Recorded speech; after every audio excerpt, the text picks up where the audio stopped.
Kerajaan Siau adalah salah satu kerajaan bercorak Kristen yang pernah berjaya di Indonesia. Cukup jarang terdengar, seperti apa sih sejarah singkat Kerajaan Siau di Sulawesi Utara ini? Mari kita bahas. Kerajaan ini terletak di Kepulauan Siau, Tagulandang Biaro, Sulawesi Utara dan didirikan pada tahun 1510 oleh Lokong Banua II yang juga menjadi raja pertamanya. Kerajaan Siau memiliki sejarah yang menarik karena mengalami perubahan agama dari Katolik menjadi Protestan.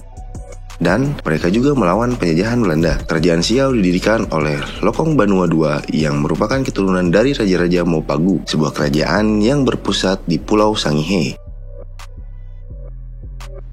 Lokong Banua II mendirikan Kerajaan Siau melalui musyawarah mufakat para Kolano atau raja-raja kecil di Kepulauan Siau Tagulandang Biaro. Ia kemudian memerintah Kerajaan Siau dari tahun 1510 sampai 1549. Pada masa pemerintahannya, Lokong Banua II menjalin relasi dengan bangsa Portugis dan Spanyol yang datang ke Sulawesi Utara dan Maluku Utara sejak tahun 1511 dan 1522.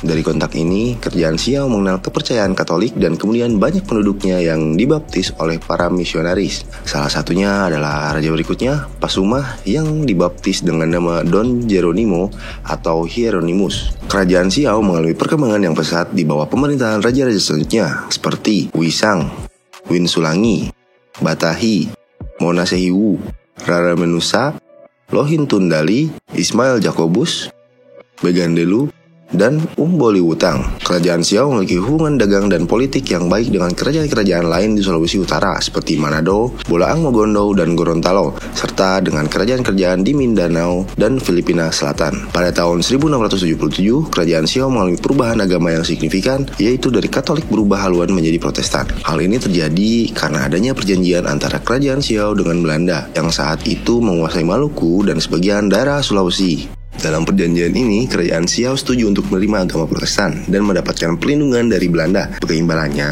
Kerajaan Siau harus membayar upeti dan memberikan hak monopoli perdagangan kepada Belanda. Meskipun begitu, Kerajaan Siau tidak sepenuhnya tunduk kepada Belanda dan seringkali melakukan perlawanan, seperti yang terjadi pada tahun 1789 ketika Raja Begandelu memimpin pemberontakan melawan Belanda yang berakhir dengan kematian raja dan penghancuran ibu kota kerajaan Paseng. Pemberontakan ini dipicu oleh ketidakpuasan rakyat terhadap pajak dan perlakuan Belanda yang sewenang-wenang. Kerajaan Siau terus bertahan sebagai kerajaan otonom hingga abad ke-20. Segala macam rintangan dan ancaman telah dilewati. Salah satu tantangan terbesar adalah letusan Gunung Karangetang yang terjadi pada tahun 1907, 1911, 1918, dan 1927. Letusan ini menyebabkan kerusakan besar pada tanah, rumah, dan tanaman serta memakan banyak korban jiwa. Salah satu ancaman terbesar adalah dari Jepang yang menduduki Indonesia pada tahun 1942 sampai 1945. Jepang melakukan berbagai kekejaman dan eksploitasi terhadap rakyat Siau seperti memaksa mereka untuk bekerja rodi, mengambil hasil bumi, dan merekrut pemuda sebagai tentara. Banyak rakyat Siau yang meninggal atau menderita akibat perlakuan Jepang. Pada tahun 1956, Kerajaan Siau digantikan oleh Kabupaten Kepulauan Sitaro yang merupakan bagian dari Provinsi Sulawesi Utara. Raja terakhir Kerajaan Siau, Chris David, turun tahta menjadi Bupati pertama Kabupaten Kepulauan Sitaro. Meskipun Kerajaan Siau sudah tak lagi ada, warisan budaya dan tradisi kerajaan ini masih hidup dan dilestarikan oleh masyarakat Siau. Salah satu warisan budaya yang paling terkenal adalah tari Cakalele, yaitu merupakan tari perang yang menampilkan keberanian dan kelincahan para prajurit Siau. Tari ini biasanya ditampilkan pada acara-acara adat seperti pernikahan, panen, dan perayaan kemerdekaan.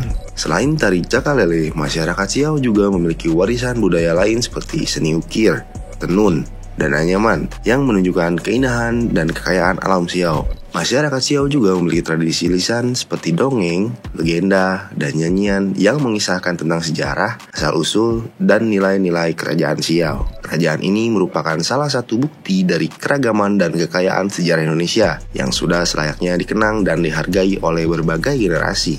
See you in another story.